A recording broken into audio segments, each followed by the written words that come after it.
Okay, this will be our recording for Module F, Growth and Development of the School-Age Child. You will find this information in Chapter 11 of your pediatric book. Growth during the school age period, which is ages 6 to 11. The weight is steady but slow. They generally gain approximately 5 pounds per year. Their height increases 1 to 2 inches per year. Boys and girls will differ at first, but by the end of this period, girls will gain more weight and be taller than boys. So once again, the weight is steady and slow. They generally gain about 5 pounds per year. As far as height, it increases 1 to 2 inches per year. Boys and girls will differ a little at first, but by the end of this period, girls will gain more weight and height in comparison to boys. The bone growth is faster than the muscle and ligament development, and this is going to lead to what we call growing pains. The bone growth is faster than muscle and ligaments development, so this leads to growing pains. These are the leg cramps that children experience at times. This age group is going to be more susceptible to green stick fractures. Their movements are going to be more limber and graceful and more coordinated at this age. As far as vision, their vision should be 20/20 by age 6 to 7. And they should have their vision checked, because you will see a lot of color blindness, primarily in boys at this time. And this is done with what they call an Ishihara chart to diagnose that. When a child with color blindness looks at the number, when they look at this diagram, they don't see the number 2. It looks like the second illustration here. So they cannot identify the red number 2 in there. All right. As far as psychosocial development, this begins at about this age. Late in the years of school age, which are called pre-adolescence. It's usually about 2 years before puberty. They will start to develop their secondary sexual characteristics. Usually in girls, it's by age 10. With boys, it's generally around age 12. Girls are going to experience development of breasts. They may begin their first menstrual cycle, which is called a menarche. And this is usually by age 10 to 12 currently. They may also develop pubic hair. Boys are going to begin to experience testy enlargement, an increase in their scrotum and penis size. They are also going to have development of pubic hair. And you usually see their voices start to change about age 13. As far as cognitive development, for Pedi, this is considered the concrete operation stage here. This is where children begin to start classifying things according to common characteristics. Once again, this is considered for Pedi the concrete operations phase. And in this phase, children are going to start to gain the skill of classification. They're going to group things according to common characteristics. They also will develop, they'll start to see things as reversible and irreversible. Reversible, they recognize that actions can move in one direction and then reverse in a second direction. Their vocabulary, will expand. They will know as many as 10,000 words. They're also going to begin reading at this time. Okay. Psychosocial development. Their peers are going to help them learn about the world. They're also going to influence their self-esteem and their self-confidence. Children at this phase are going to have feelings of inferiority, or they're going to lack self-worth. If children do not develop this, then they will not interact with their peers as much, and they will not engage in school activities. So the tasks here are to develop confidence, develop new interests, develop social skills, and to learn to follow rules at this time. For Kohlberg, as far as moral development, this is the conventional level, and this is when the conscience develops. They develop a conscience of internal set of rules that must be followed in order to be good. Morality is going to be based on avoiding the disapproval of others. Between the ages of 5 and 7, their behaviors are going to be conformed based on rewards. From age 7 to 12, they're going to be based on others' reaction and respect to authority. So once again, as far as moral development, we'll look at Kohlberg's stage of conventional level. And in this stage, that's when their conscious develops. Conscious development are an internal set of rules that must be followed in order to be good. Morality is based on avoiding the disapproval of others. Between the ages of 5 and 7, they conform their behaviors based on rewards. Between the ages of 7 and 12, they're going to conform their behaviors based on others' reactions and the respect for authority. All right, let's look at nutrition. At this age, there's a risk for obesity. Generally, the children are going to be either above 95% or below 5% in their weight and height. They have the tendency to eat junk food at this age. They are going to lose their first set of deciduous teeth by the age of 6, and they should have all of their permanent teeth except for their molars by the age of 12. So they're going to lose their first set of deciduous teeth by the age of 6, and by the age of 12 they should have all of their permanent teeth with the exception of their final molars. As far as play, the play at the school age child is known as cooperative play. Excuse me. They comprehend rules and rituals of games. That's why board games are very important for this group. They enjoy team play. They enjoy athletic activities, puzzles. They have good hand and eye coordination. They also enjoy music, adventure stories, and competitive activities. So once again, at this age, the play is cooperative. They can comprehend rules and rituals of games. They enjoy team playing. They enjoy athletic activities. They have good eye and hand coordination. And they enjoy music, adventure stories, and competitive activities. As far as health promotion, it is important, once again, to stress the importance of eating healthy.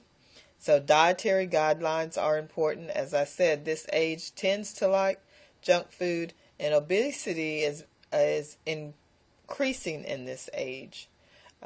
Due to the lack of activities outside, we're seeing more and more obesity in children. All right. We also want to teach the family to avoid obesity. Okay, as far as sleep, at this age, you're going to start to see some sleep disturbances. Sometimes you will see sleepwalking and sleep talking more often in boys than girls, and usually they're going to occur about the age of 4 to 8. You may even see some enuresis, which is bedwetting at this age.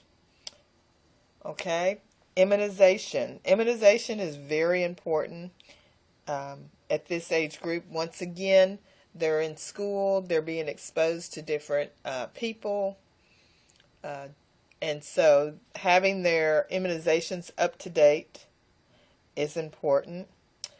You also want to make sure that your child understands safety rules. Safety is important as far as, and we're going to talk about that more when we get towards the end, bike safety and understanding wearing pads and things like that. So we'll come back to that.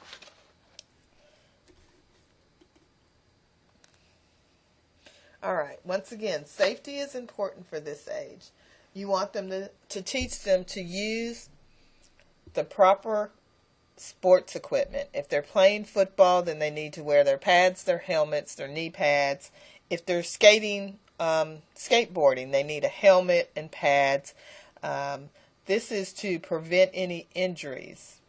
So it's very important at this age. Once again, they're going to be into different activities and teaching them to avoid any injuries by using proper safety equipment. All right, let's look at school. This is where they're going to learn their intellectual development. They have social development at this age because they're going to be interacting with other children. They're going to have homework, and then they're going to have play. Once again, the play is going to be cooperative. They also enjoy physical activities, sports. There are a lot of sports during the school age time. Body image and safety rules. In your textbook on page 342, there are some safety rules that I would encourage you to look over. Once again, in your textbook on page 342, there are some safety rules I would encourage you to look over. Something else that has developed that has been increasingly in the news lately that children experience at school is bullying. Bullying are children who bully other children. These children generally have a lack of social skills. So it's important that as a school nurse or as a counselor in the school that you identify children that may be experiencing bullying and notify the principal so that actions can be taken. You want to educate teachers and parents about bullying, what it is, that it can be computerized, it can be actual bullying on the playground, it can be done through social media. You want to be able to provide support and help for the child, making and maintaining, teaching them how to make friends and maintain friendships. You also want to provide the child who is doing the bullying with some alternative measures as far as counseling and assisting them with their personal issues. Why are they doing what they're doing?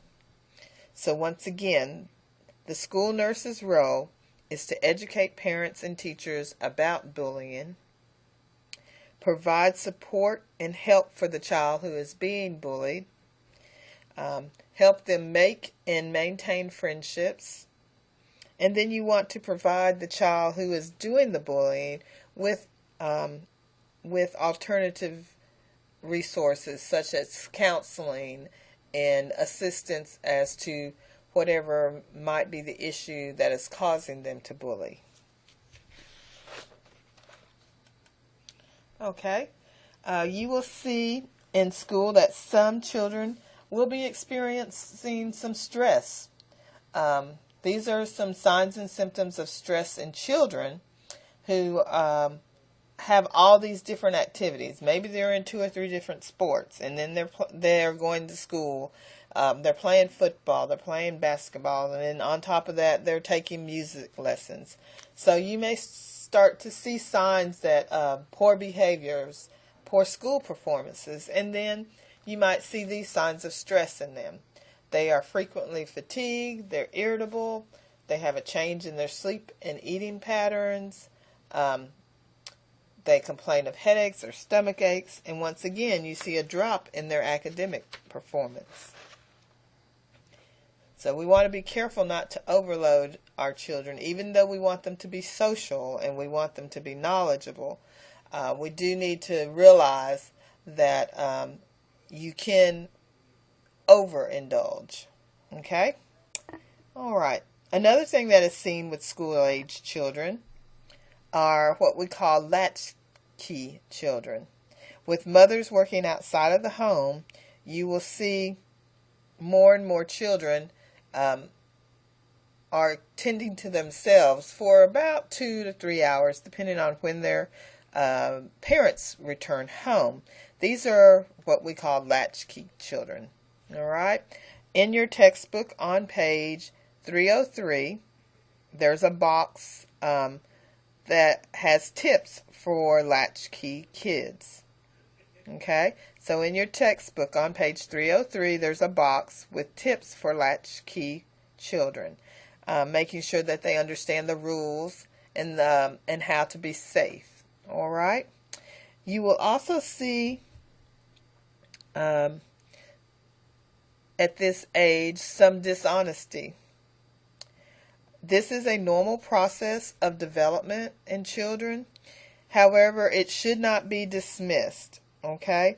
We need to be sure that we teach our children as far as honesty. These are some tips.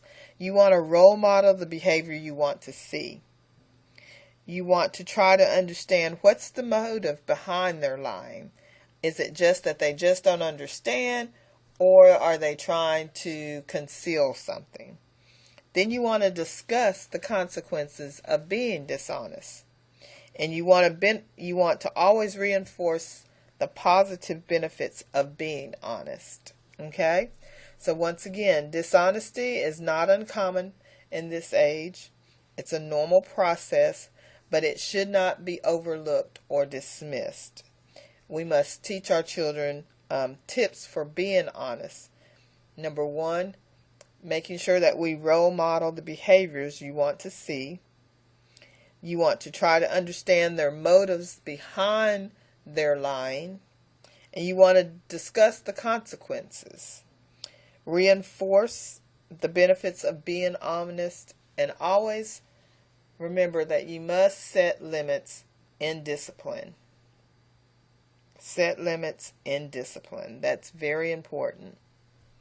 As far as sexuality, this age is exposed to sexuality at a very young age, and that is due to social media, television, signs.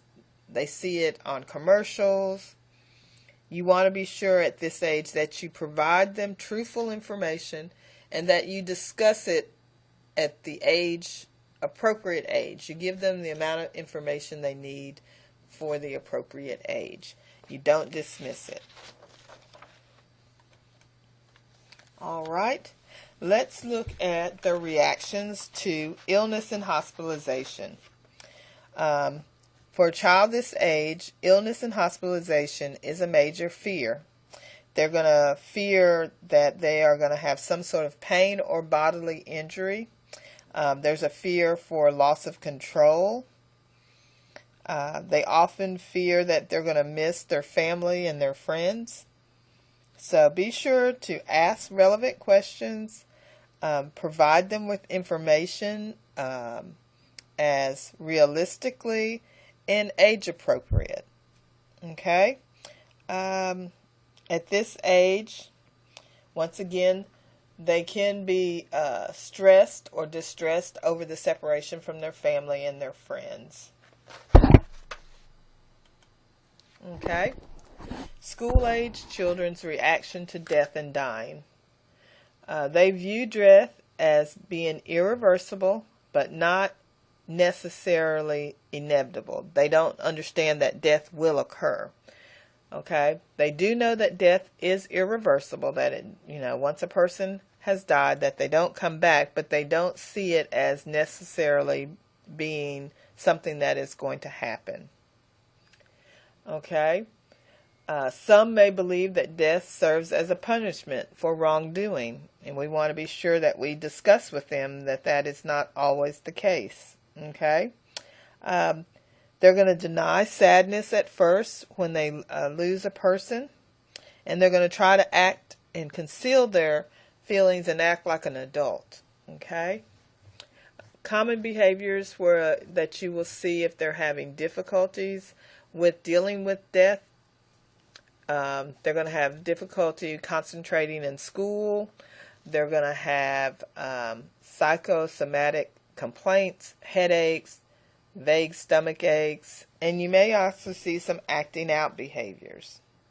So this is how a child at this age reacts to death and dying. All right, that concludes that section. Let's go over growth and development of the adolescents. Growth and development of the adolescents. This is in your textbook under Chapter 12. Our youth now love luxury. They have bad manners, contempt for authorities. They show disrespect for their elders, love chatter in places of exercise, and they no longer rise when elders enter the room. They contradict their parents, and they chatter before company, gobble up their food, and tyrannize their teachers. So when do you think this was written? Recently? No. This was written back in the 5th century BC by Socrates. And this shows us that the next generation truly never changes. We say changes happen, but this was written years ago, and it's still true today. Okay? All right, let's look at the physiological development. In adolescence, this is the time of life that they begin.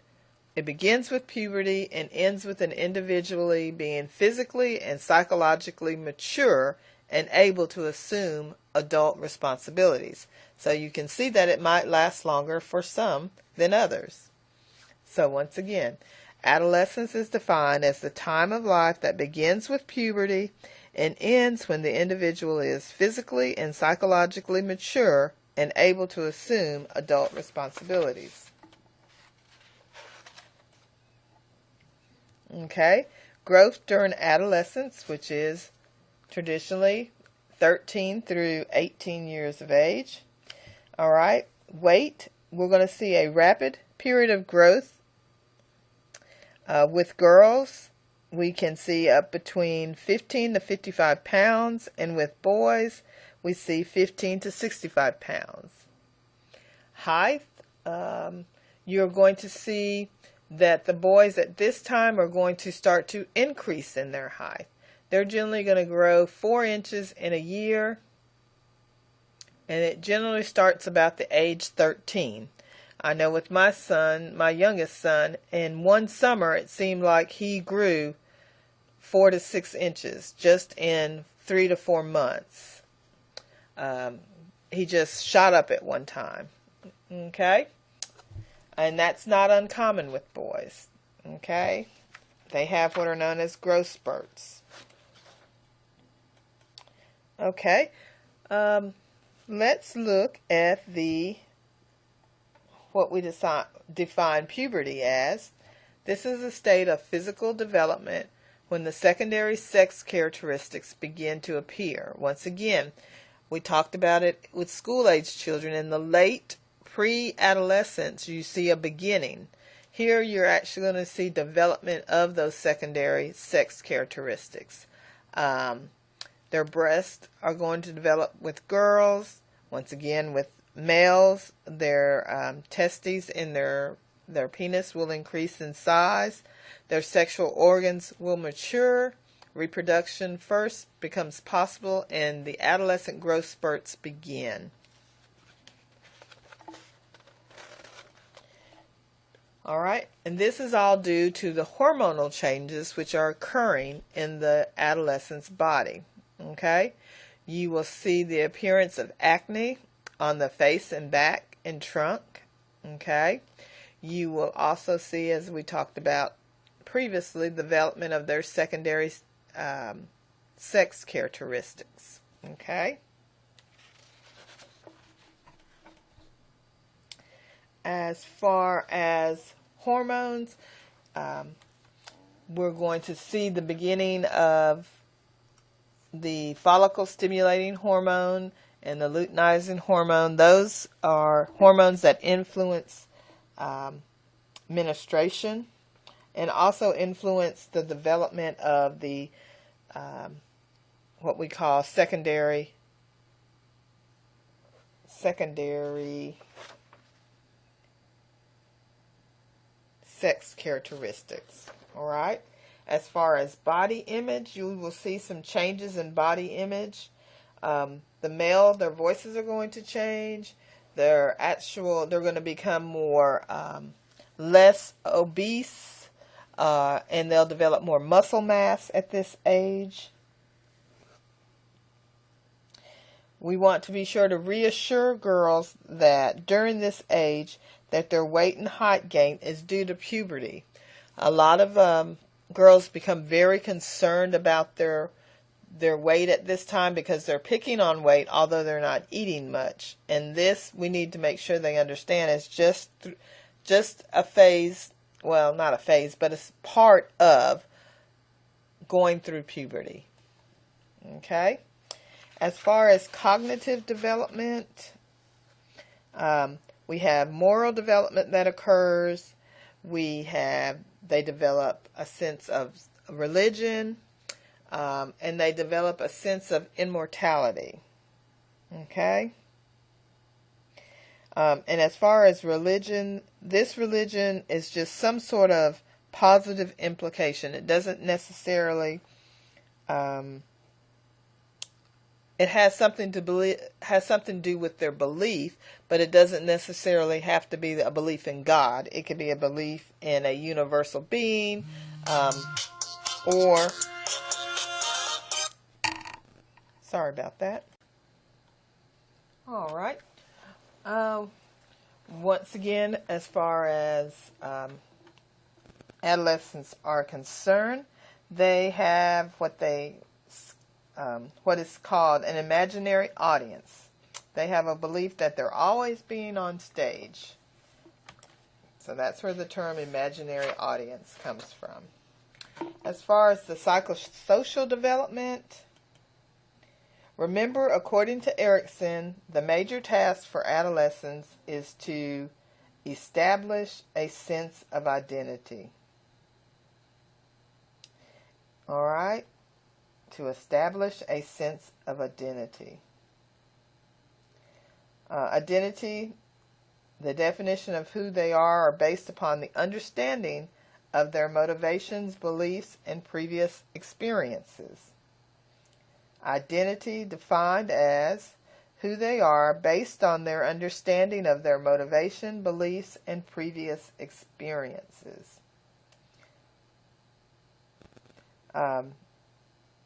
Cognitive reasoning and personal identity, the ability to think of oneself in more complex ways, helps developing identity, not based on looks, activities, but more on abstract personalities. All right, at this age, peer influence is very important to them. They'll generally listen to their peers a lot of times before they actually listen to their parents. It is important that they have a feeling of belongingness to their peers. That's why they generally listen to their peers, even when they're making bad decisions or making poor choices. At this age, we begin to see dating, school activities. They generally start to work outside of the home. Some of them will have part-time jobs after school. Okay. As far as nutrition, their nutritional requirements will be about 60 to 80 calories per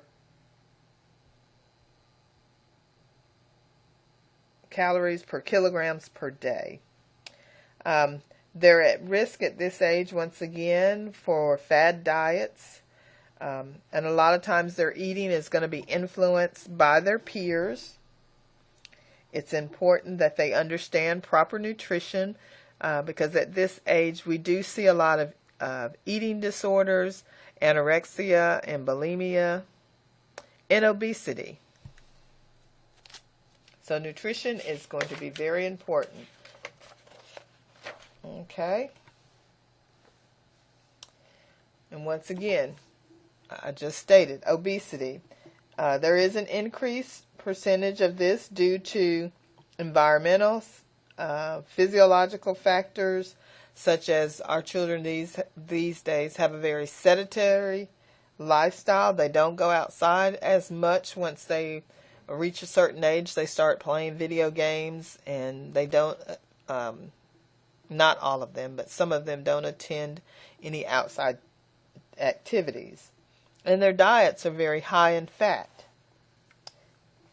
As far as anorexia and bulimia, these are disorders in which a person has a distorted self-image and this psychological illness with physical symptoms.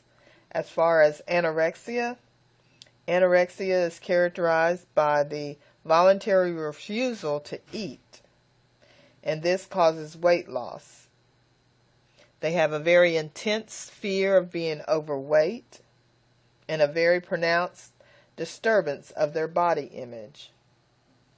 As far as treatment, treatment is going to vary depending upon the individual, but they do need to have therapy. They may need to have a referral to a dietitian. They may have to have some kind of medication to help aid them with this. Okay, bulimia. This is binge eating followed by self-induced vomiting to control their weight. You'll see this in some teenage girls, and a lot of times it's diagnosed when they go to the dentist, because when they're doing the vomiting, that's going to cause them to have problems with their teeth. Their teeth will start to decay due to the acid being that they're throwing up. It starts to harm their teeth. So bulimia is binge eating followed by self-induced vomiting to control their weight. You'll see that these girls or boys will use laxatives excessively, and once again they'll have erosion of their tooth enamel. The treatment for this would be therapy, medications, dietary counseling, and therapy, dietary counseling, and medication intervention. All right, let's look at safety. At this age, once again, they're working outside of the home, and so some of them are driving. So accidents are the leading cause of death at this age range. Okay, motor vehicle accidents, sporting accidents, firearms, and suicides are all reasons why accidents are the leading cause of death. Adolescents may display a lack of impulse control. They have reckless behaviors, and they have a sense of they have a sense of being not vulnerable to death. They have no fear of death. So we want to teach them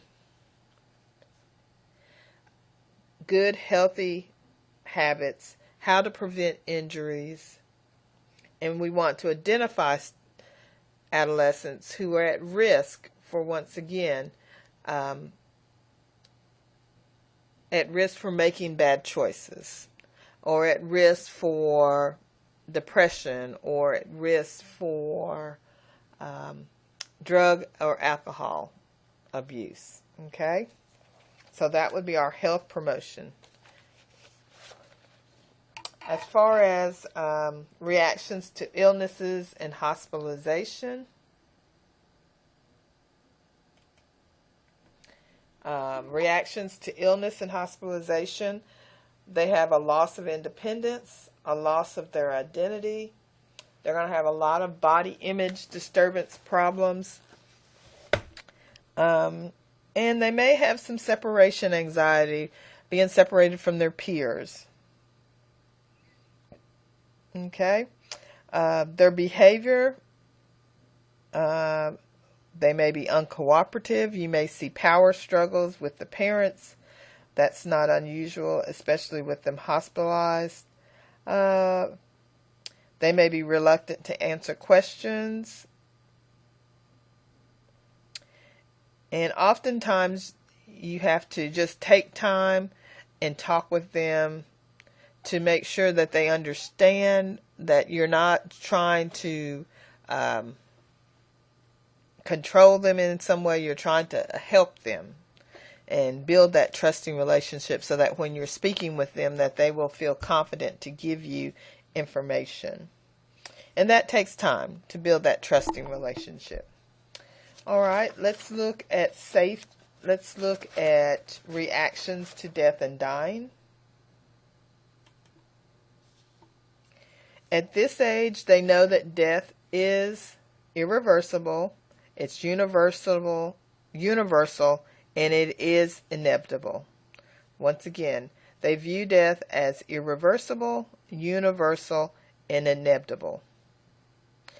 It is seen as a personal but distant event. They have a better understanding of illness and death at this age. When death occurs, common behaviors that you may see, they're going to have a feeling of loneliness, of sadness, depression. You may see some acting out, okay? And you may see some risk-taking behaviors, suicide attempts. That's why it's very important that you identify adolescents who are at risk so that we can prevent those things. Okay, we are at the end of our lecture. Once again, I have just hit some of the highlights of these chapters. We are going to be discussing in class what I want you to primarily focus on. You've had growth and development. This is just a review.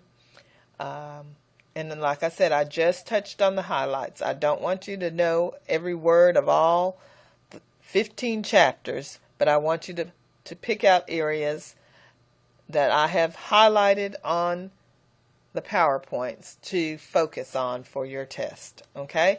And we will discuss this in more in depth in class. Thank you very much for your attention. Now you can take a deep breath and relax.